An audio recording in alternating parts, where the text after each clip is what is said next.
Teman-teman sekalian, sejenak kita merenung ya, dan coba kita pikirkan kira-kira kenapa kita ada di muka bumi ini. Coba duduk antara diri Anda sendirian berpikir. Di saat ini pun, di tempat ini, di majelis ini, kita bisa merenung sama-sama. Kenapa saya ada di muka bumi ini? Apa tujuannya? Apa hikmahnya? Apa targetnya? Kenapa saya diberikan dua mata, dua kuping, dua bibir, satu lisan, sekian banyak gigi, lidah, tangan dengan jari-jarinya, kaki dengan jari-jarinya, kemaluan dengan segala macam rumitnya, urat-urat saraf yang ada dalam tubuh kita. Saya pernah melihat satu cuplikan ilmiah tentang anatomi manusia. Itu kalau digambarkan ibaratnya sebuah perusahaan atau pabrik, tubuh manusia itu seperti pabrik yang sangat luas, besar, rumit, terdiri dari ratusan, bahkan mungkin ribuan atau ratusan ribu lift dan segala macam petugas di situ. Ya, kalau kita mungkin staff-staffnya yang siap untuk menjaga stabilitas tubuh itu, yang siap untuk menerima makanan dan nutrisi yang merupakan nanti menjadi sumber energi, yang siap untuk menyortir mana yang tidak dibutuhkan sebagai nutrisi akan dibuang jadi kotoran, yang siap mengatur datangnya waktu istirahat dengan mengantuk, juga hilangnya perasaan ingin tidur lagi kalau sudah cukup, yang mengatur sinyal lapar pada saat tubuh kita butuh nutrisi, yang mengatur sinyal kenyang pada saat kita sudah kenyang sehingga kita tidak butuh makan lagi, dan semuanya. Begitu rumitnya, luar biasa sistem yang ada di anatomi manusia. Teman-teman sekalian, yang menciptakan kita ini semua adalah Allah Subhanahu wa Ta'ala. Dan Allah memang memerintahkan dan menciptakan kita ini dengan semua fasilitas ini dengan satu tujuan. Tidak ada tujuan lain. Kekal dalam surah Az-Zariyat, surah nomor 51 ayat 56. Allah Subhanahu wa Ta'ala berfirman, "Wa ma khalaqtul jinna wal insa illa liya'budun." Aku enggak ciptakan, kata Allah, dalam makna lain, tidak ada tujuan lain aku menciptakan semua jin dan semua manusia. Dari turunan manapun mereka, dari suku manapun, dari negeri manapun, bagaimanapun warna kulit mereka, paras wajah mereka, postur tubuh mereka, kecuali hanya untuk beribadah kepadaku. Ini jadikan teman-teman sebagai pondasi dalam kehidupan kita dan bagaimana kita melalui waktu kita di dunia yang sangat terbatas sampai ajal datang nanti. Pastikan tujuan kita ada di sini untuk ibadah. Apa itu ibadah? Mengabdi kepada Allah. Apa yang Allah perintahkan kita kerjakan, apa yang dilarang kita jauhi. Gak ada tujuan lain. Jadi kalau ada yang tanya misalnya, Ustaz, apakah memang saya diciptakan untuk sholat? Iya. Berarti kalau bertemu antara sholat dengan urusan dunia yang merupakan bukan tujuan utama kita, maka kita tinggalkan tujuannya. Kita tinggalkan yang bukan tujuan dan kita pergi kepada tujuan kita. Makan, minum, bekerja, ngobrol sama teman-teman, tamasya, itu pernak-pernik. Bukan itu tujuan utama. Jadi jangan karena meeting tertunda sholatnya. Jangan karena misalnya ngobrol sama teman tertunda sholatnya. Jangan hanya karena makan tertunda sholatnya. Misal pernak-perniknya didahulukan daripada tujuan utama, itu keliru. Itu keliru. Ya. Makanya pada saat saya disampaikan judul yang diminta adalah rahasia dan hikmah daripada ibadah kita dalam keseharian sebenarnya apa? Nah ini pondasinya. Karena memang dasarnya kita diciptakan untuk itu. Memang kita untuk sholat, untuk puasa, untuk zakat, untuk haji dan umroh, untuk jihad, untuk bakti sama orang tua, jenguk orang sakit, majelis ilmu, mencari nafkah halal, begitu, menikah, itu semua tujuannya. Jadi jangan keluar dari tujuan. Kita satukan persepsi dulu di awal bahasan kita. Karena yang sedang kita bahas adalah rahasia dan hikmah dari ibadah kita keseharian. Kenapa Anda harus sholat? Kenapa harus berzikir? Kenapa harus baca Quran? Kenapa harus cari pendapatan halal? Kenapa harus menikah? Kenapa harus berzikir? Kenapa harus baca Quran? Kenapa jenguk orang sakit? Kenapa ziarah kubur? Itu semua. Karena memang ini tujuan kita. Jadi kalau kita paham ini teman-teman sekalian, maka kita akan ada satu judul jelas di depan mata kita, bahwasanya ini tujuan saya hidup. Dan orang yang tahu tujuan dia mengerjakan satu perbuatan, itu akan jelas sekali hasil daripada pekerjaannya. Tujuan saya kerja di kantor ini adalah untuk ini misalnya. Maka tujuannya jelas, pasti akan bagus maksimal hasilnya. Oh, saya mau cari pendapatan buat keluarga saya. Dia akan dapatkan. Dan dia akan berusaha menjaga kualitas kerjanya karena ada tujuannya membiayai keluarganya. Artinya kalau lepas dari pekerjaan, keluarganya terbengkalai, kan gitu. Tujuan itu akan mengarahkan kita kepada hasil yang maksimal. Nah seperti itu. Tujuan kita ada di sini memang untuk ibadah. Bukan yang lainnya. Oleh karena itu dari judul ini teman-teman sekalian, kita bisa melihat bagaimana Nabi SAW menyampaikan kepada para sahabatnya, yang berarti juga sebenarnya sedang disampaikan kepada kita. Ya. Bagaimana Nabi SAW melatih mereka dan membiasakan mereka agar mereka sibuk dengan ibadah keseharian mereka. Bahkan selain yang wajib, kita tidak bahas lagi yang wajib karena itu bukan pilihan, itu kewajiban. Kayak sholat 5 waktu, zakat, puasa Ramadan itu bukan pilihan. Ibadah-ibadah sunnah saja yang masih pilihan. Karena sunnah kayak sholat qobliyah, sholat ba'diyah, sholat duha, sholat malam, zikir pagi petang, baca Quran, jenguk orang sakit, bersedekah. Ini semua adalah opsi kan, dia sunnah. Dikerjakan dapat pahala, ditinggalkan tidak berdosa. Itu saja tetap mereka jadikan sebagai target ibadah mereka. Karena yang membedakan nanti derajat kita di surga adalah banyaknya secara selain kualitas, kuantitas ibadah itu. Akan beda derajatnya orang yang biasa puasa Senin Kamis dengan orang yang tidak puasa Senin Kamis. Mungkin sama-sama sholat 5 waktu. Akan beda derajatnya nanti di surga antara orang yang sholat wajib saja sama sholat sunnah, qobliyah, dan ba'diyah. Akan beda pahalanya dan derajatnya di surga nanti orang yang sholat sunnah rawatib yang melekat dengan sholat wajib, qobliyah, ba'diyah. Dengan ada misalnya si A sholat begitu tapi dia tidak sholat duha, tidak sholat tahajud. Yang si B sholat semuanya. Akan beda derajatnya. Mungkin si A tidak zikir pagi petang tapi si B zikir pagi petang. Mungkin si A tidak puasa Senin Kamis, si B puasa Senin Kamis. Mungkin si A silaturahim keluarga, sempat bakti sama orang tuanya dalam keseharian. Si B mungkin tidak sempat. Maka ini sudah cukup untuk membedakan derajat di surga nanti. Kan gitu. Tetapi amalan-amalan sunnah tetap saja harus kita kerjakan. Karena memang itu juga salah satu tujuan kita diciptakan. Dan orang yang sibukkan dirinya dengan amal sunnah, dipastikan amal wajibnya akan terjaga. Antum kalau sibuk menjaga keutamaan sholat duha, sholat tahajud, sholat qobliyah, sholat ba'diyah, sholat tahiyat masjid, sholat taubat, sholat wudu, maka sholat wajibnya pasti aman. Tidak mungkin kan, tidak masuk akal orang kalau jaga sholat sunnah dia tidak jaga wajibnya. Kan gitu. Orang kalau biasa puasa Senin Kamis, puasa Yaumul Bid, nanti puasa Ramadan jadi ringan. Orang kalau biasa umroh, haji jadi ringan. Orang kalau biasa zakat, sedekahnya jadi ringan. Kan begitu. Berarti menjaga amalan-amalan sunnah ini penting sekali. Coba perhatikan bagaimana para sahabat teman-teman sekalian. Mereka sibuk bertanya sama Nabi tentang masalah ini. Karena dia tahu tujuannya diciptakan, dan kalau dia meninggal, di akhirat sana cuma ada 2 opsi pilihan, surga atau neraka. Tempat kenikmatan abadi atau siksaan abadi. Kan gitu. Kita nggak bisa pilih di akhirat nanti. Nggak, saya nggak mau neraka ya Allah, saya mau surga. Nggak bisa. Penentuannya sekarang di sini. Apa yang teman-teman kerjakan sini dari bentuk ketaatan kita, ibadah keseharian yang kita kerjakan, itu nanti akan menentukan perjalanan kita di akhirat. Orang kalau sudah meninggal, sulit. Kecuali memang ada beberapa kecil sekali sumber untuk menambah pahala. Seperti doa orang lain mendoakan kita, atau ada kita tinggalkan sedekah jariah, bangunan, tanah, wakaf, tulisan, buku misalnya. Mungkin itu ya. Tapi itu kecil kemungkinan. Tidak semua orang bisa melakukannya. Jadi amal kita adalah yang kita kerjakan di masa kita hidup. Oleh karena itu teman-teman jangan disia-siakan. Sahabat misalnya contoh Mu'adz bin Jabal radhiyallahu anhu, beliau mengatakan dalam sebuah riwayat yang sahih, ya Rasulullah, wahai utusan Allah, akhbirni bi'amalin yudkhilunil jannah wa yuba'iduni minan nar. Wahai Rasulullah, tolong ajarkan kepadaku, sampaikan kepadaku amal yang aku bisa kerjakan dari ibadah-ibadah yang sudah diperintahkan ini, yang jelas bisa membawaku nanti kalau aku mati masuk ke surga dan selamat dari neraka. Maka Nabi SAW menimpali pertanyaan itu, selain jawaban juga memotivasi Mu'adz. Karena pertanyaan ini bagus sekali. Coba sampaikan kepada saya Rasulullah, supaya saya tidak terbuang-buang waktu saya yang sangat terbatas dalam keseharian, ajal saya kalau datang saya bisa meninggal, supaya semua amal saya dalam 1 hari 24 jam itu ibadah aja. Masukkan ke surga dan menyelamatkan dari neraka. Kata Nabi SAW, laqad sa'alta an 'azim. Hai Mu'adz, engkau telah bertanya sesuatu yang sangat besar. Wa innahu la yasirun 'ala man yassarallahu 'alaihi. Dan dia akan mudah bagi orang yang Allah mudahkan untuknya. Ini ada pesan penting sih teman-teman sekalian. Artinya kalau teman-teman masih tergerak hatinya untuk melakukan ketaatan, berarti Allah mau kebaikan buat kita.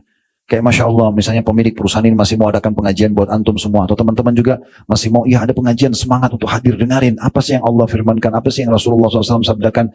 Apa ini bekal ibadah yang bisa saya jadikan pegangan setelah bubar dari pengajian, supaya saya bisa lebih istiqomah atau konsisten. Supaya saya tetap jalan di atas keimanan dan ilmu. Maka itu satu nikmat yang luar biasa. Berapa banyak perusahaan orang kerja nggak bisa untuk ikut pengajian.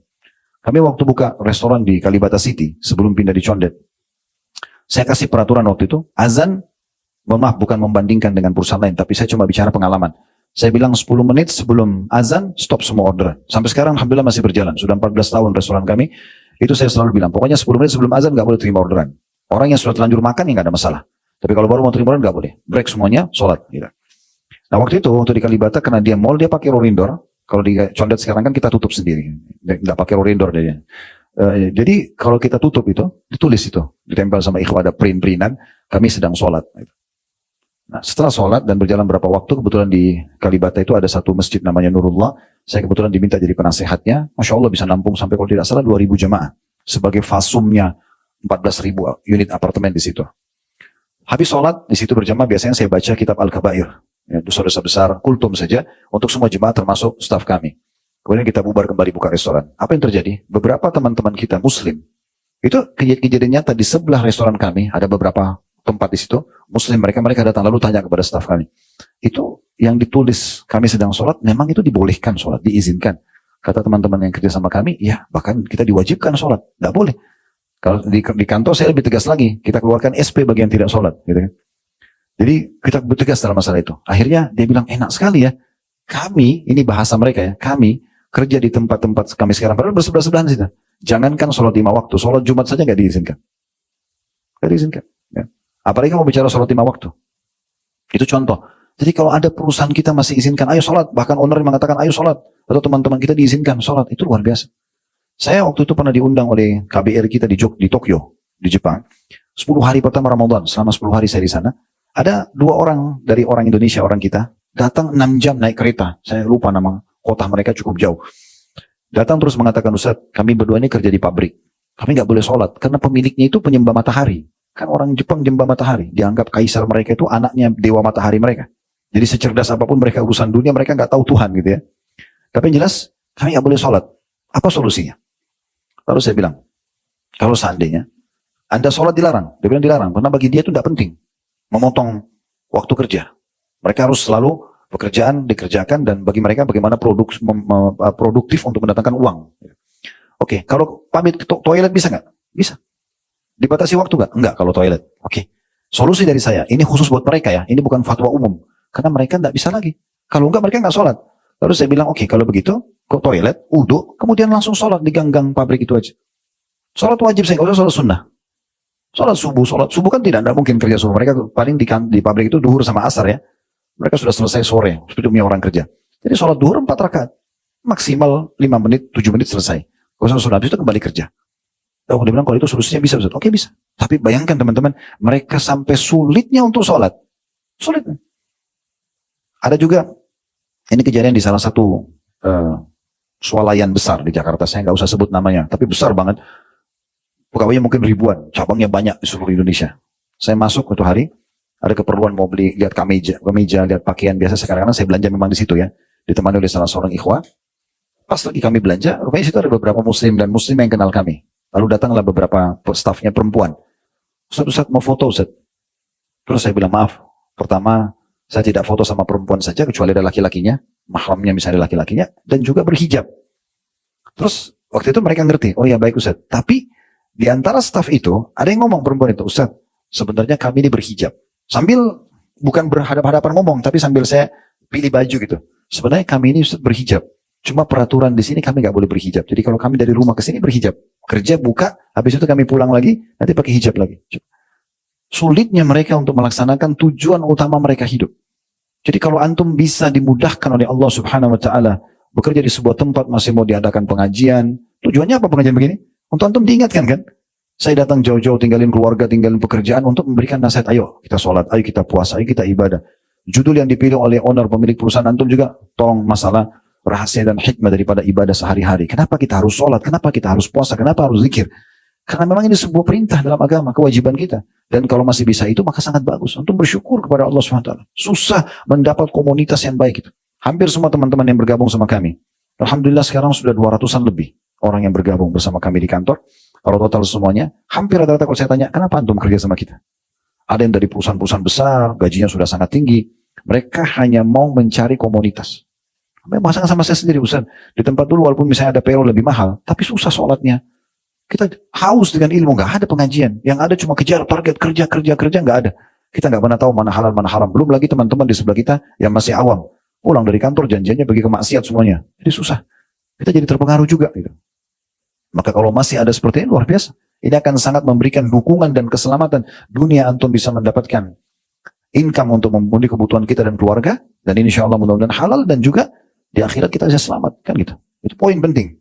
Kita kembali kepada hadis Muadz bin Jabal. Dia mengatakan, ya Rasulullah, tolong sampaikan kepada saya amal ibadah yang memang Allah perintahkan wajib atau sunnah yang bisa ya memasukkan saya ke dalam surga, menyelamatkan saya dari api neraka. Kata Nabi SAW, hai Muadz, engkau bertanya sesuatu yang sangat besar. Tapi dia akan mudah bagi orang yang Allah mudahkan. Ya, maksudnya dimudahkan tadi, antum bisa dapat pekerjaan yang bagus, bisa ibadah, bisa segala macam, itu sangat luar biasa. Lalu Nabi SAW bilang begini, ta'budullaha la tusyriku bihi syai'a. Yang paling pertama, hai Muadz, saya pesankan agar engkau masuk surga selamat dari neraka, sembahlah Allah dan jangan sekutukan dia dengan sesuatu apapun. Jangan partnerkan Allah dengan makhluk. Begini rinciannya. Yang paling berat syirik besar. Minta-minta sama benda, mati. Ya, Abu Jahal, Abu Lahab, Umayyah bin Khalaf, Syaibah, Walid, ya semua tokoh-tokoh Mekah yang terkenal tapi meninggal dalam keadaan kafir, disilakan dengan musyrik. Mereka sangat yakin yang ciptakan alam semesta ini Allah. Allah berkata dalam Al-Quran, diperintahkan Nabi Muhammad SAW tanya mereka, wa idza sa'altum man khalaqas samawati wal arda la yaquluna Allah. Hai Muhammad, kalau engkau tanya kepada mereka, Abu Jahal, Abu Lahab, dan tokoh-tokoh Quraisy, siapa yang menciptakan langit dan bumi? Mereka bilang Allah. Gitu. Jadi mereka tahu, tapi mereka syirik kepada Allah. Mereka anggap tidak bisa langsung berhubungan sama Allah, harus mereka datangkan patung-patung yang mereka kultuskan atau muliakan, dan mereka minta sama patung untuk minta kepada Allah. Padahal patung itu dia yang warnain, dia yang bentuk, dia yang beri nama, dia yang perbaikin kalau rusak, dia yang pikul ke tempat yang dia taruh untuk dikultuskan. Jadi dikenal dengan masa jahiliyah, kan gitu. Nah di masa kita sekarang masih ada orang begitu. Dalam sholat dia bilang, iyyaka na'budu wa iyyaka nasta'in. Hanya kepadamu ya Allah kami minta tolong. Hanya kepadamu kami menyembah, hanya kepadamu kami minta tolong. Tapi habis salam minta-minta di kuburan sebelah masjidnya. Anggap itu kuburan keramat, kuburan wali, bisa minta-minta di situ. Subhanallah, kata Imam Nawawi rahimahullah, perkataan yang mulia. Saya heran melihat orang-orang yang masih minta di kuburan-kuburan tersebut, padahal walaupun itu kuburan orang saleh, padahal di dalam kuburan itu adalah manusia seperti dia yang sudah jadi tulang belulang. Kenapa teman-teman masih baca salawat untuk Nabi Muhammad SAW? Apa itu salawat? Permohonan agar ditambahkan rahmat. Bukankah Nabi Muhammad SAW sebenarnya sudah diberikan semuanya? Kalau Nabi Muhammad SAW saja walaupun sudah mati tetap kita doakan, bagaimana dengan manusia biasa? Kenapa minta sama benda-benda mati? Lebih jauh daripada itu. Berapa banyak orang teman-teman dan kita sayangkan di negeri kita masih menyebarin. Mereka pakai jimat. Ya, sebentar Nabi SAW mengatakan man allaka tamimatan faqad asyrak. Siapa yang menggantungkan jimat pada tubuhnya atau di rumahnya atau di kendaraannya, maka dia telah berbuat kesyirikan. Berapa banyak orang begitu? Dia tidak sadar, dia pergi ke dukun, dia pergi ke orang yang tidak pintar, ya. Nah, biasa di Indonesia dibilang orang pintar, kalau saya bilang keliru itu bahasanya, ya. Karena ini orang-orang tidak pintar, mereka minta lintas alam, minta ke jin. Kenapa minta sama jin? Kenapa antum harus lintas alam? Untuk apa? Untuk apa kalau mau buat istri atau suami suka harus bawa fotonya ke dukun? Untuk apa? Lalu jin yang menarik pasangan kita. Kenapa nggak di alam manusia aja? Sederhana kan kita, saya misalnya mau buat istri saya suka sama saya, sederhana kok. Tatapan mata saya syahdu, ucapan lisan saya santun, tangan saya ramah, saya dermawan, dia suka, selesai. Dia pun begitu kan. Tidak perlu bawa foto orang dimantra-mantrain, kan gitu. Supaya suka sama dia, untuk apa? Itu kan kesyirikan. Bahkan Nabi SAW mengatakan siapa yang mendatangi dukun, peramal, penyamun, penyihir, bertanya saja, belum percaya. Ini apa maknanya garis tangan saya, kenapa begini, kenapa begitu, maka tidak diterima sholatnya 40 hari. Walaupun belum percaya. Dalam hadis yang lain, kalau dia datangi dukun, peramal, penyamun, penyihir, dan bertanya lalu percaya, dia telah kufur kepada apa yang diturunkan kepada Muhammad SAW. Kita nggak perlu ke mereka. Nabi SAW mengajarkan kita ilmu tauhid yang luar biasa. Beliau mengatakan, mintalah kepada Tuhan kalian, walaupun tali sendal kalian. Sendal kita putus, minta sama Allah. Alhamdulillah, wassalatu wassalamu ala rasulillah. Puji Allah, baca salawat pada Nabi SAW, lalu bilang, ya Allah, sendal saya putus, gantikanlah. Ya Allah, saya sakit, sembuhkanlah. Ya Allah, berikanlah hidayah istri saya, suami saya. Ya Allah, mudahkan jodoh buat saya. Ya Allah, berkahi rezeki saya. Selalu sama Allah. Dari hal kecil sampai hal yang besar. Dan ulama mengatakan doa itu kekuatannya, selain memang kita langsung kayak minta kepada Sang Pencipta Allah, yang maha kaya dan yang menciptakan segala sesuatunya, juga dia adalah ya senjata yang paling kuat. Dan dia ibadah. Artinya kita lihat hasil, tidak lihat hasil, tetap akan dapat pahalanya di sisi Allah SWT pada hari kiamat. Dalam sebuah riwayat dikatakan nanti hari kiamat ada orang didatangkan pahala bergunung-gunung untuk dia. Lalu dia bingung dari mana, dia tanya malaikat, ini dari mana nih? Kok saya tidak tahu ini amal apa yang bisa mendatangkan pahala sebesar ini. Kata para malaikat, itu adalah pahala doa-doamu yang belum kamu dapatkan balasannya di dunia. Minta jodoh yang fulan atau fulana, minta rezeki yang luas, minta haji, tapi belum sempat. Tidak seperti apa yang kita inginkan. Tetap ada pahalanya kita panen dalam bentuk pahala yang bergunung-gunung pada hari kiamat. Kata Nabi SAW, maka orang-orang itu yang mendapatkan pahala bergunung-gunung, dia mengatakan, kalau seandainya saya tahu seperti ini, saya berharap semua doa saya di dunia tidak dikasih di dunia, biar saya terima dalam bentuk pahala pada hari kiamat. Lalu kenapa kita tidak berdoa misalnya? Ya, gitu. Dan hanya bergantung kepada Allah Subhanahu Wa Taala. Masuk dalam masalah syirik, teman-teman, jangan pernah bertatayur. Pernah dengar tatayur? Menggantungkan nasib pada satu benda. Nah, contoh kalau di Indonesia itu apa? Tangan kanannya gatal. Ya. Mau dapat apa itu? Mau keluar duit ya? Kalau tangan kiri mau dapat duit. Ya. Kalau ini benar teman-teman sekalian, gatalin aja tiap hari. Kan enggak usah kerja. Oh, tangan kiri gatal mau dapat duit nih. Gatalin aja tiap hari. Datangin ulat sekalian gitu. Taruh. Kan bisa. Ini kan enggak boleh, enggak ada urusannya. Kebetulan memang lagi masalah saja urat saraf di tangan. Atau yang saya sering dengar itu ya, saya pernah dengar itu. Kalau matanya kedap-kedip di atas, ini saya mau ketemu sama orang yang saya sukai. Kalau matanya, kelopak mata kedap-kedip di bawah, saya mau sedih. Subhanallah. Apa hubungannya? Ini kurang tidur. Nah, iya, apa hubungannya? Sampai ada orang pernah gitu, di depan mata saya dia bilang, aduh nih, saya mau nangis apa lagi nih? Ngomong gitu. Ya, saya mau nangis apa lagi nih karena kelopak mata. Kenapa? Saya bilang, kenapa ngomong gitu? Ya karena kelopak mata saya di bawah kedap-kedip. Ini tidak boleh, tatayur. Menggantungkan nasib pada seperti ini tidak boleh teman-teman sekalian. Atau menganggap hari Selasa sial. Ya. Atau ini dan itu dan segala macam lah. Ya. Apalagi kalau sampai antum menggantungkan nasib pada ramalan-ramalan bintang. Ini bintangnya Taurus, ini Sagittarius, ini Gemini, apalah. Terus sibuk baca apa ramalannya. Nah boleh akhi dan ukhti. Nggak ada hubungannya itu dengan jodoh antum, dengan rezeki antum. Ini seperti kita dulu penyembah-penyembah patung. Ya. Di Yunani mereka percaya begitu, itu kan dewa-dewa mereka. Itu harus dilupakan. Tidak ada semua dalam Islam itu. Tidak ada urusannya. Kita ada namanya takdir Allah subhanahu wa ta'ala. Dan kita harus bersangka baik terus sama Allah. Sederhana sebenarnya. Kalau kita kerja di satu perusahaan seperti ini, selama antum menjadi pegawai yang baik, ya, on time kalau kerja, ya, memberikan hak perusahaan, antum juga akan dapat hak antum kan? Gak ada alasannya apa dikeluarkan, alasannya apa gak dikasih bonus kecuali pemimpinnya atau pemiliknya curang. Tapi itu tidak mungkin, jarang terjadi. Kalau terjadi tidak ada perusahaan yang bisa berkembang. Persentase pemilik perusahaan yang curang itu kecil sekali. Di bawah 10%, di bawah 5% bahkan. Dari semua total perusahaan di muka bumi ini, umumnya orang jujur karena dia mau perusahaannya maju. Kan gitu. Jarang orang yang curang dengan pegawainya. Kalau ada tuh mungkin hitung jari, mungkin karena kebodohan dia. Dia kan akan kehilangan aset dia. Apalagi pegawai yang sudah expert di tempatnya, di bidangnya itu kan tak mungkin. Kan gitu. Jadi teman-teman sekalian kembali lagi ke masalah, jangan sampai berbuat kesyirikan. Ya. Termasuk juga ini tidak usah pakai khadam-khadam. Ya. Iya, selalu gitu. Dianggap tidak apa-apa kan yang saya pelihara itu kan jin muslim. Tidak ada sejarahnya. Allah membuat jin tidak kelihatan, nggak usah dipanggil. Nggak usah berteman. Allah buat mata kita nggak lihat. Kita tidak tahu bahasanya, kita tidak tahu rupanya. Kenapa antum sengaja bersemedi di gunung, di lautan, panggil-panggil, wahai penjaga gua, wahai para ini dan itu. Ya, ini subhanallah, perhatikan baik-baik sebab turunnya surah jin. Beberapa ayat di situ sebabnya karena orang-orang Quraisy dulu di masa jahiliyah sebelum Nabi SAW dakwahi mereka dan mereka masuk Islam, mereka kalau melakukan perjalanan keluar kota, ya, mereka itu kalau nginap di satu lembah malam hari kayak kita gini malam, mereka nginap karena masa dulu orang tidak ada penerangan kayak kita sekarang, transportasi masih kuda sama unta, nggak ada kereta cepat, pesawat bisa berangkat malam, nggak ada. Jadi mereka harus istirahat. Nah, tradisi mereka kalau mereka turun di satu lembah, pemimpin kafilahnya, ya, itu ngumpulin dari semua orang yang ikut di grup itu, grup safar itu.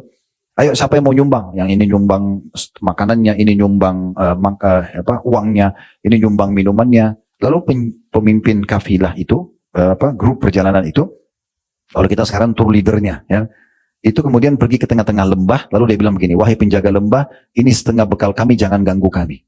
Karena lembah itu nggak ada apa-apa, dia aja sendiri yang karang-karang. Allah menggambarkan dalam surah jin, maka jin-jin, setan-setan ada di sekitar lembah itu, fazaduhum rahaqa, makin membuat mereka ketakutan, makin terdengar suara, makin diganggu. Padahal sebenarnya awalnya, teman-teman sekalian harus pahamin ya, jin itu takut sama manusia, tunduk sebenarnya. Semua hewan itu tunduk sama manusia, karena manusia itu adalah khalifah. Ini anggap kalau di lokasi ini, dulu misalnya belum ada rumah-rumah, mungkin sini banyak hewan ya nggak? Sekarang kalau tidak ada manusia banyak hewan nggak? Banyak kan, ada ular, ada ini, ada itu, banyak. Tapi begitu manusia datang, mulai bangun satu rumah, mulai ini, berkurang itu mereka pergi. Karena mereka tahu ini manusia khalifah, ini pemimpin mereka sebenarnya. Allah ciptakan kita untuk itu. Kita ini pemimpin. Jadi nggak usah kita ngarang-ngarang takut tanpa jelas, kan gitu. Dan kalau kita mau bicara masalah kesyirikan ini banyak sekali. Jadi hati-hati teman-teman sekalian. Murnikan tauhid kepada Allah, sehingga mudah masuk surga, dan juga selamat dari api neraka. Pesan kedua Nabi SAW, waktu qimus sholat. Dirikan sholat itu. Terutama sholat 5 waktu. Sholat 5 waktu teman-teman adalah absensi kita kepada Allah. Antum bayangkan kalau antum bekerja di perusahaan begini, pimpinan atau owner perusahaan memanggil antum sehari 5 kali. Hadap saya di ruangan ya. Tujuannya hanya apa? Hanya mau ditanya, kamu ada keperluan apa? Ya. Ada sesuatu yang bisa saya bantu? Utang dilunasi kah? Bantu untuk pengobatan anak kah? Mau bantu keluarga kah? Kamu mau butuh mobil kah? Butuh motor kah? Bisa, semua kebutuhannya ditanya. Bagaimana kita tidak bahagia teman-teman sekalian kalau pemilik perusahaan satu hari 5 kali panggil, 5 kali itu semua dipenuhi apa yang kita mau. Itu rasionalnya sholat. Antum sedang absen kepada Raja Sang Pencipta. Antara azan iqamah dikasih waktu, mustajab. Diterima, mohon apa saja. Jadi orang kalau anggap sholat itu berat itu aneh. Sholat itu paling 5 menit, 10 menit. Apalagi kalau kita orang Indonesia nggak usah diajar cara sholat cepatnya. Bisa juara kalau ada pertandingan gitu kan. Ya, walaupun tidak boleh orang sholat buru-buru ya. Tapi kalau sholat cepat, Masya Allah. Apalagi bisa pilih inna ata'ina wal asr. Kan mudah ya.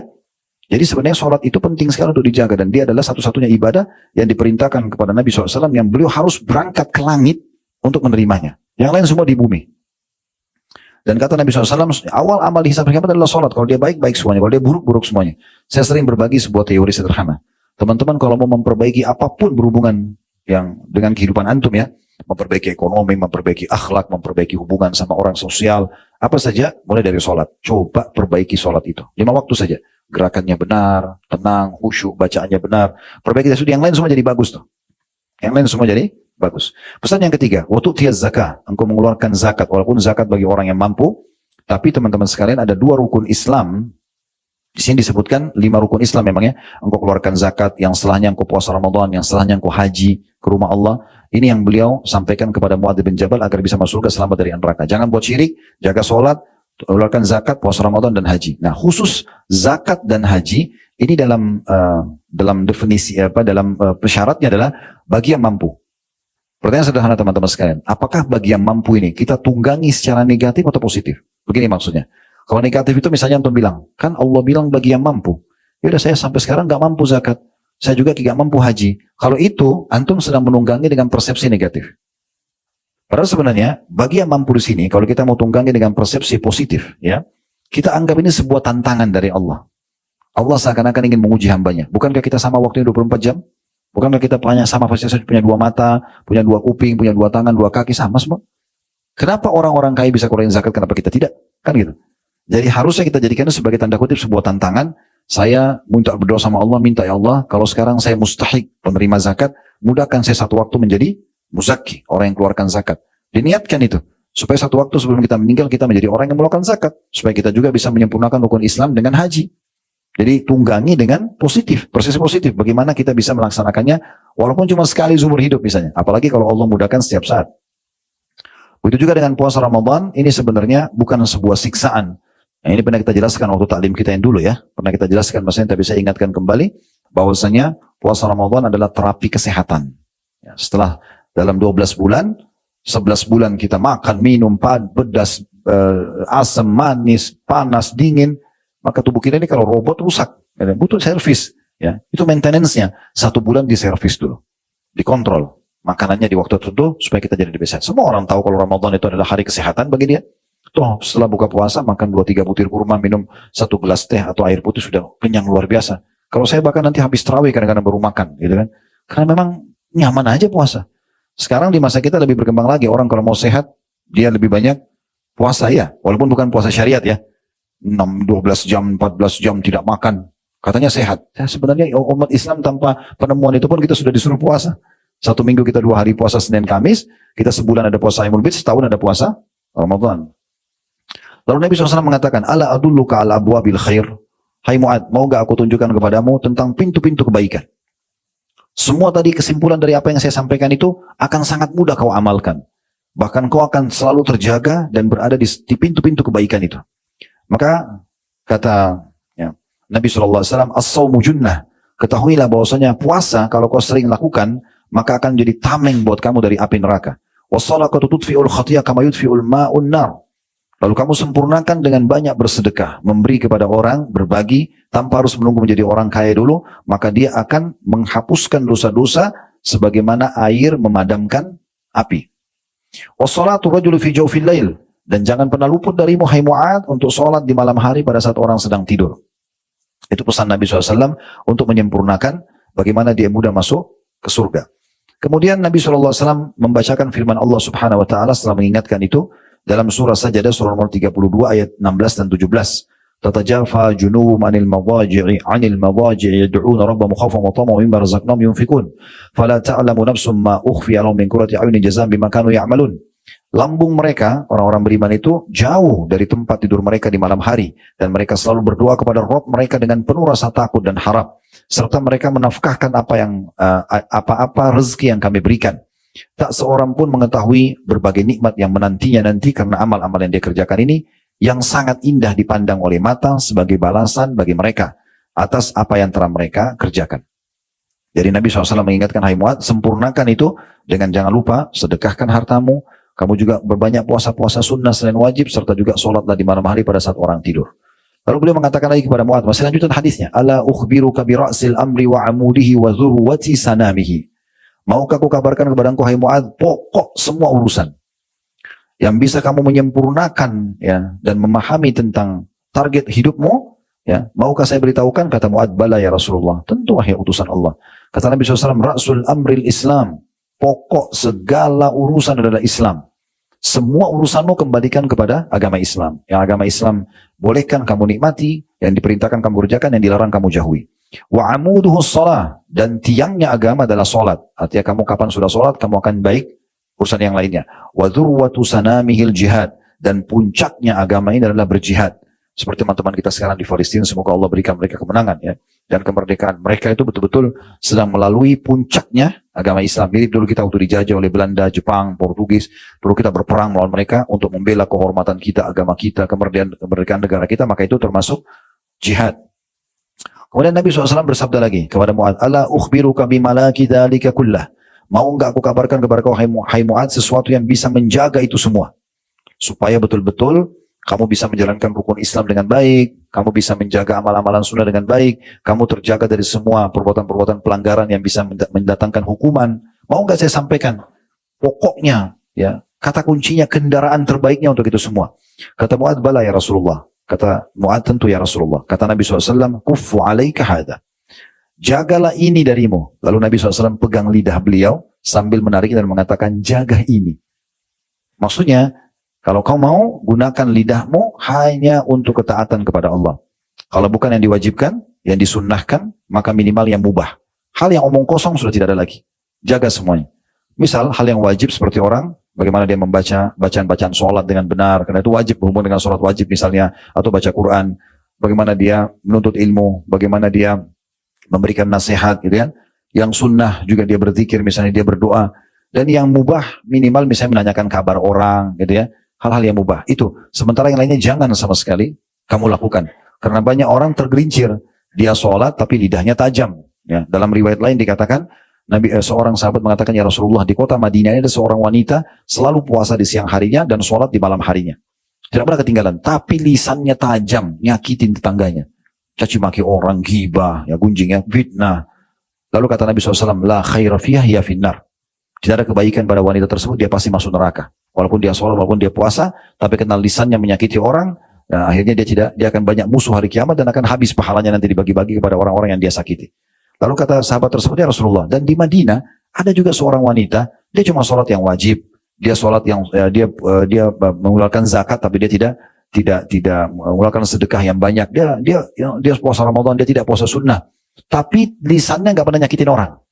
Kata Nabi SAW, kebaikan ada padanya dan dia di surga. Makanya Nabi SAW mengatakan, ya, semua kunci daripada kamu bisa menjalankan ketaatan dan meninggalkan maksiat adalah menjaga lisanmu. Dan kemudian Mu'adz berkata begini, ya Nabi Allah, wa inna la mu'akhiduna bima natakallam. Apakah kami ya Rasulullah akan diadab dengan apa yang kita bicarakan? Usah dengan tutur kata kita ucap, kita akan dihukum. Maka kata Nabi SAW, taqulatka ummuka wa hal yakubbun nasa ala ujum au qala ala manakhirihim illa hasaidu alsinatihim. Hai Mu'adz, celaka kamu kalau kau tidak tahu masalah ini. Bukankah mayoritas orang ditelungkupkan wajah-wajah mereka dan diseret dalam api neraka karena akibat lisan-lisan mereka. Hadis ini diriwayatkan oleh Tirmidzi. Kalau kita simpulkan sebenarnya hadis ini bagaimana? Ya, Nabi SAW mengajarkan kepada Mu'adz, ini loh ibadah keseharian yang kau harus jaga. Dengan ini kau akan masuk surga, kau akan selamat dari api neraka. Kisah yang lain Abu Hurairah radhiyallahu anhu dalam riwayat yang sahih juga. Beliau pernah mengatakan, ya Rasulullah, dulluni ala amalin idza amiltu dakhaltul jannah. Tunjukkan kepadaku wahai Rasulullah. Ini hadis Abu Hurairah, tetapi dia menceritakan tentang seorang Arab Badui yang datang kepada Nabi SAW lalu mengatakan, ya Rasulullah, tunjukkan kepadaku tentang amal yang apabila aku lakukan aku bisa masuk surga. Maka Nabi SAW mengatakan, ya, mirip dengan tadi perjawaban kepada Mu'adz bin Jabal, engkau menyembah Allah tanpa menyekutukannya, engkau sholat 5 waktu, jalankan zakat, puasa Ramadan. Kemudian orang tersebut mengatakan, walladzi nafsi biyadi la azidu ala hadza. Kalau memang itu yang Anda perintahkan ya Rasulullah, demi Allah aku tidak akan menambahnya. Udah itu aja aku kerjakan. Maka ketika orang itu pergi, kata Nabi SAW, Man sarrahu an yandura ila rajuli min ahli jannah fal yandur ila hadha. Siapa yang ingin melihat penghuni surga, lihat kepada orang ini. Jadi sebenarnya teman-teman sekalian, dengan mengerjakan sesuatu yang diwajibkan sudah cukup masuk ke dalam surga selamat dari api neraka. Tapi kalau mau derajat-derajat yang tinggi, fasilitas lebih bagus lagi, ya, maka kita harus tambah dengan amalan-amalan sunnah. Begitu juga dengan Atha bin Abi Rabah rahimahullah, seorang ulama tabi'in. Beliau mengatakan, qala li Ibnu Abbas. Ibnu Abbas radhiyallahu anhu, sahabat Nabi, pernah berkata kepadaku, ala urika imra'atan min ahli jannah. Mau enggak aku tunjukkan kepada kamu wanita ahli surga? Maka kata Atha bin Abi Rabah, seorang tabi'in, tentu saja. Murid bilang sama gurunya. Maka kata Abdullah bin Abbas, hadil mar'atus sauda. Ada seorang wanita berkulit hitam di masa Nabi SAW. Atatin Nabiya SAW faqalat inni usra'. Dia mengatakan, ya Rasulullah, perempuan ini datang dan mengatakan, ya Rasulullah, sesungguhnya saya sedang diuji dengan penyakit, dan penyakit saya ayan, ya, epileps, ya. Wa inni ataqasyaf fad'u Allah li. Dan kadang-kadang kalau kambuh, saya tidak kontrol diri saya, aurat saya terbuka, ya, saya malu. Tolong doakan supaya saya sembuh. Maksudnya dia minta Nabi doakan, spontan sembuh di saat itu. Tidak melalui proses pengobatan. Doa Nabi mujarab langsung sembuh. Maka kata Nabi SAW, in syi'ti sabarti walakil jannah. Kalau kau mau, kau sabar. Dan pasti balasannya surga. Ujian yang sedang datang, kamu nikmati prosesnya. Kamu berdoa, ya. Kamu ikhtiar berobat, ya. Tapi kamu nikmati prosesnya. Sabar itu kan bukan berarti orang tidak beraktivitas dan cari solusi, tidak. Sabar itu bukan duduk manis dan lulus dada. Tapi sabar itu menerima takdir Allah, kemudian ikhtiar cari jalan keluar. Kalau kamu mau sabar, tidak spontan, ya. Langsung saya doakan, langsung sembuh. Maka bagimu surga. Ya. Wa in syi'ti da'utullaha an yu'afiyaki. Tapi kalau kau mau, saya juga bisa doakan sekarang spontan. Langsung kau sembuh, tapi nggak ada jaminan surga. Surga nanti bisa kamu dapatkan dengan cara lain. Tapi ini sekarang penyakitmu, kalau kau sabar, nikmati prosesnya, tetap berobat, tetap berdoa, tapi tidak instan, maka bagimu surga. Maka perempuan itu langsung mengatakan, aku akan bersabar. Kalau gitu bersabar saja. Nikmatin aja prosesnya. Toh juga nanti fa inna ma'al usri yusra, di setiap usaha ada kemudahan. Lalu kemudian perempuan itu mengatakan, tapi ya Rasulullah, ini atakasyaf. Tapi ya Rasulullah, saya kadang-kadang kalau kambuh sering terbuka aurat saya. Fadu'ullah li alla atakasyaf. Fada'alaha. Kemudian dia mengatakan, tolong berdoa kepada Allah agar saya kalau kambuh tidak terbuka aurat saya. Maka Nabi SAW pun mendoakan wanita tersebut. Ya. Begitu juga teman-teman sekalian, tentang kisah cukup banyak di antara para sahabat ridwanullah alaihim yang mereka memang betul-betul mengejar surga, ya, dan sibuk dari amal ke amal yang lain. Cukup banyak. Ya, kisah tentang subhanallah Umair bin Humam radhiyallahu anhu di perang Badr, di mana beliau pada saat Nabi SAW mengatakan waktu pasukan sudah mau berperang satu sama yang lain, kumu ila jannati arduhas samawati wal ard. Bangkitlah kalian sekarang dan kejarlah surga dengan cara mati syahid, ya, yang luasnya seluas langit dan bumi. Maka Umair tiba-tiba mengatakan, ya Rasulullah, arduhas samawati wal ard. Hai utusan Allah, Anda sedang membahas surga yang kalau saya berperang sekarang di sini, saya terbunuh oleh orang-orang Quraisy ini, cuma ditusuk pisau, kena tombak, kena anak panah, saya mati. Saya masuk surga yang luasnya seluas langit dan bumi. Kata Nabi SAW, iya. Lalu orang itu, si Umair mengatakan, bakhin, indah sekali ya. Dan sangat mengagumkan. Maka Nabi SAW mengatakan, ma yahmiluka ala qawlika bakhin. Apa alasannya? Hai Umair, kenapa kau bilang bakhin? Indah banget nih. Luar biasa gitu. Hanya dengan berperang, terbunuh oleh musuh, kemudian selesai, gitu kan? Maka masuk surga yang luas seluas langit dan bumi, hanya itu saya pengorbanannya. Maka kata dia, la wallahi ya Rasulullah illa raja'an akuna min ahliha. Tidak demi Allah ya Rasulullah, saya tidak maksud apa-apa kecuali saya ingin sekali termasuk orang yang Anda sebutkan. Artinya mati syahid di sini, lalu aku masuk surga yang luas seluas langit dan bumi. Kata Nabi SAW, fa innaka min ahliha. Kau termasuk ahli surga itu. Lalu kata dalam riwayat ini dikatakan pada saat itu Umair ini lagi pegang beberapa butir kurma dan dia sempat mau makan dulu, niatnya makan baru dia berperang, mati syahid. Tapi subhanallah waktu dia makan satu, dia lagi berpikir, tiba-tiba Allah ilhamkan dalam hati, lalu dia berpikir, kalau saya harus habiskan kurma ini lalu saya tunggu saya mati, lama banget. Dia buang, kemudian dia berperang sampai dia mati syahid. Ya. Jadi mereka memang sangat mencintai ibadah-ibadah yang diperintahkan karena mereka tahu itu adalah tujuan mereka hidup. Mungkin sebagian orang, teman-teman sekalian, ini mungkin sebagai penutup, kalau ada yang mau bertanya setelah ini silahkan. Jadi mungkin ada sebagian orang masih berpikir tentang masalah mati, ya. Jadi teman-teman kita di Palestina, biasanya kan kita cuma lihat secara kasat mata ya. Oh, kepalanya hancur, kena rudal, rumahnya hancur, kena puing. Kita kadang-kadang cuma lihat dengan kasat mata. Teman-teman harus paham ya. Kenapa umat Islam dari masa Nabi sampai hari kiamat nanti kalau disuruh perang, kalau yang paham teorinya, pasti mereka mau. Dan pasti mereka kejar matinya. Orang-orang yang masuk medan perang itu kejar mati. Karena mereka tahu kejar mati syahid. Menang itu nomor 2. Target utamanya bagaimana mati syahid. Jadi itu perbedaan dasar antara pasukan Islam sama pasukan non-Muslim. Karena pasukan Islam targetnya masuk mati. Umat Islam tidak kenal namanya kalah. Mereka menang dalam mereka mati syahid, terbunuh semua pun. Misalnya kita 10 ribu orang pergi perang, semua mati terbunuh. Itu bukan kekalahan, itu kemenangan. Target utama kita mati syahid, supaya masuk surga.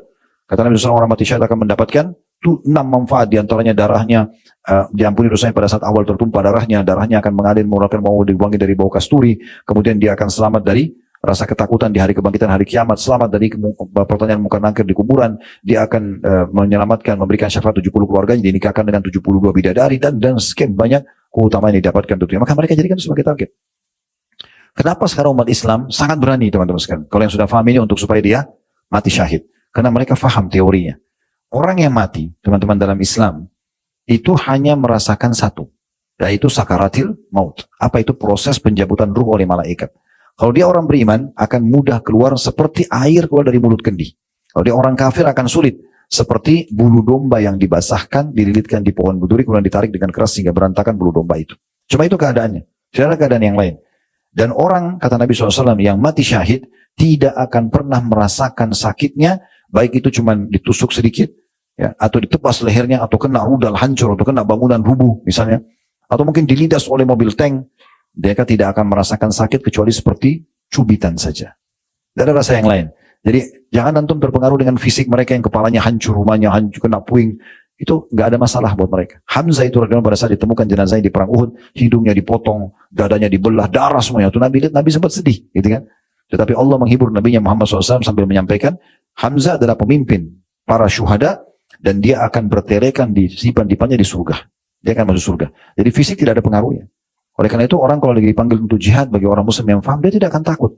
Karena bagi dia tidak akan rasakan lagi peluru yang kena tubuhnya, pedang yang menebas, dia tidak dirasa lagi. Dia cuma lihat malaikat cabut ruhnya, selesai. Ya, dan bisa saja, bukan bisa, memang begitu, orang-orang beriman akan merasakan mudah. Dan dalam hadis kata Nabi SAW, demi zat yang jiwaku dalam genggaman Allah, maksudnya demi Allah, aku berharap aku terbunuh di medan perang, dihidupkan lagi. Terbunuh lagi, dihidupkan lagi, sampai 10 kali. Karena besarnya pahala yang akan didapatkan dengan orang yang mati syahid. Dan dalam hadis-hadis yang sahih disebutkan, tidak ada orang yang mati, tidak ada orang muslim yang masuk surga, berharap kembali lagi ke dunia kecuali orang yang mati syahid. Tujuannya bukan untuk makan makanan enak, kumpul sama istri atau keluarga, bukan. Supaya dia mendapatkan proses terbunuh lagi, lalu dia dapat balasannya seperti yang dia dapatkan. Jadi yang dirindukan orang mati syahid itu justru tusukan musuhnya, tebasan pedangnya, kena peluru, itu dirindukan. Karena hitungan detik, lalu dia dapat semua ini. Surga yang luasnya seluas langit dan bumi. Kan gitu. Jadi mereka berharap kembali ke dunia untuk merasakan lagi proses itu. Maka teman-teman sekalian, semua perintah agama punya hikmah-hikmah yang sangat besar. Dalami lebih dalam supaya kita fahami. Sehingga tidak ada perintah-perintah ibadah ini jadi beban buat kita. Apapun yang jadi beban. Dalam keseharian kita kalau dalam ibadah apa saja, misalnya teman-teman coba muhasabah, introspeksi diri sendiri. Apa di antara ibadah yang kita masih malas lakukan? Nah nanti kita bisa perbaikin dari ibadah itu. Misalnya antum sudah jaga sholat 5 waktu tapi masih malas sholat sunnah. Nah sekarang tinggal kita perbaikin bagaimana sholat sunnah ditingkatkan. Caranya sederhana. Dengan membaca keutamaan sholat sunnah. Cari tahu 5-10 hadis tentang keutamaan sholat qobliyah, sholat ba'diyah, sholat duha, sholat malam, sholat antum baca 2-3 hadis, mungkin ada perkataan sahabat tentang makna hadis itu misalnya, kita akan termotivasi untuk mengerjakan. Apa saja ibadah yang kita masih malas, segera perbaiki dan benahi. Karena nanti kalau kita meninggal, kita nggak bisa lagi beramal itu. Ya, dan ada jenis ibadah yang tidak bisa sampai kepada kita walaupun ahli waris kita lakukan. Kayak sholat, tidak bisa kita setelah sholat, lalu kita wasiatkan anak-anak kita tetap kamu sholat wajib 5 waktu, kirimkan buat saya. Nggak bisa. Nggak bisa juga, misalnya dia bersedekah, ya, maaf, dia misalnya baca Quran, atau dia berzikir, lalu dia bilang ini buat orang tua saya. Pendapat ulama ada yang mengatakan tidak sampai. Dan gitu. Tapi ada juga ibadah yang sampai seperti haji, umroh, sedekah tapi terbatas. Oleh karena itu mumpung kita masih hidup, kita maksimalkan ibadah kepada Allah subhanahu wa ta'ala. Jadi tidak usah malas-malasan teman-teman sekalian, batas waktu kita sedikit. Ya, jangan pernah menghayal, kebanyakan kita ini tertipu dengan menganggap, oh umur saya kan baru 25. Yang dia lihat, oh ada orang lebih tua 30 tahun. Kemudian setelah itu 30 tahun ada orang yang saya 35. Sampai nanti 60 tahun, oh masih ada orang 65 tahun. Jadi dia selalu merasa dirinya masih gampang untuk melalaikan kewajiban. Ini salah. Bisa saja kita meninggal lebih dulu daripada orang-orang itu. Kan gitu, belum tentu umur kita sama. Maka jangan sia-siakan teman-teman karena penyesalan selalu ada di akhir nanti. Ya. Sebagai penutup juga, saya perlu sampaikan, orang di hari kiamat ada 3 orang yang menyesal nanti. Yang pertama penyesalan abadi. Itu adalah orang yang meninggal dalam keadaan kafir, musyrik, ataupun munafik. Naudzubillah. Ini mereka menyesal karena mereka tidak bisa lagi perbaiki selamanya. Mereka masuk neraka khalidina fiha, kekal di dalamnya. Yang kedua, penyesalan orang-orang muslim dikenal dengan istilah usatul mukminin. Orang muslim atau orang mukmin tapi masih banyak dosanya. Waktu ditimbang amalnya hari kiamat, dosanya lebih berat daripada amal solehnya, sehingga dia harus masuk neraka dulu. Ini juga dia menyesal. Karena satu hari saja disiksa itu berat sekali. 24 jam non-stop, malaikat tidak ada istirahat atau ngantuk, dipukul, disiksa terus. Apalagi kalau satu hari waktu akhirat sama dengan 1000 tahun waktu kita di dunia. Golongan ketiga, yang ini kalau golongan 1 sama 2 kita berharap insya Allah kita tidak ada. Tapi golongan ketiga ini mungkin masih banyak orang yang bisa masuk di situ. Yaitu penyesalan sebagian ahli surga yang sudah masuk surga, ya, karena mereka biasa melalaikan ibadah-ibadah yang sebenarnya kalau dia kerjakan selama di dunia, kayak baca Quran, kayak zikir, kayak sedekah, kayak majelis ilmu, jenguk orang sakit misalnya atau bantu orang, itu bisa membawa dia ke derajat di sana. Tapi dia nggak sampai di sana karena dia malas. Dia nggak mau sholat malam, dia nggak mau sholat duha, dia nggak mau sedekah, nantilah gampang lah segala macam. Padahal ini sebenarnya bisa mengangkat derajat dia. Tapi karena dia tidak kerjakan, dia nyesal. Oh, coba dulu saya kerjakan, saya akan sampai di sana ya. Karena nanti di akhirat teman-teman di surga kita bisa saling mengunjungi satu sama yang lain. Kita bisa saling mengunjungi dan kita bisa lihat fasilitas orang lain, gitu kan? Walaupun hati kita sudah tidak hasad lagi, kita nggak merasa iri karena hati sudah dibersihkan. Tetapi perasaan muncul, kita mengatakan kalau seandainya dulu saya berbuat lebih banyak, saya akan sampai di derajat itu. Maka itu ada saja bisa muncul. Maka sebelum tiba waktu itu nanti penyesalan jangan sia-siakan. Sore ini Allah sudah sampaikan ke kuping kita semuanya agar kita rajin dan terus semangat dalam mengisi hari-hari kita dengan tujuan utama kita diciptakan yaitu ibadah. Dan sudahlah yang lalu dari kelalaian jangan lagi diulangi. Mulai sekarang ke depan kita penuhkan semua dengan ketaatan kepada Allah SWT. Terlebih lagi ibadah itu indah. Ibadah itu indah sekali. Dulu majelis ilmu begini indah, kita dengarin, ya kita simak, kita merasa ada manfaat, ada ketenangan jiwa, kita sholat itu indah, kita haji dan umroh indah, jihad itu indah, semuanya ibadah sebenarnya indah sekali. Asal seseorang tulus mengerjakan, pasti dia akan merasa nyaman dengan ibadah-ibadah tersebut. Allahu a'lam. Oke, begitu saja teman-teman sekalian, kalau ada benar dari Allah, kalau ada salah dari saya mohon dimaafkan.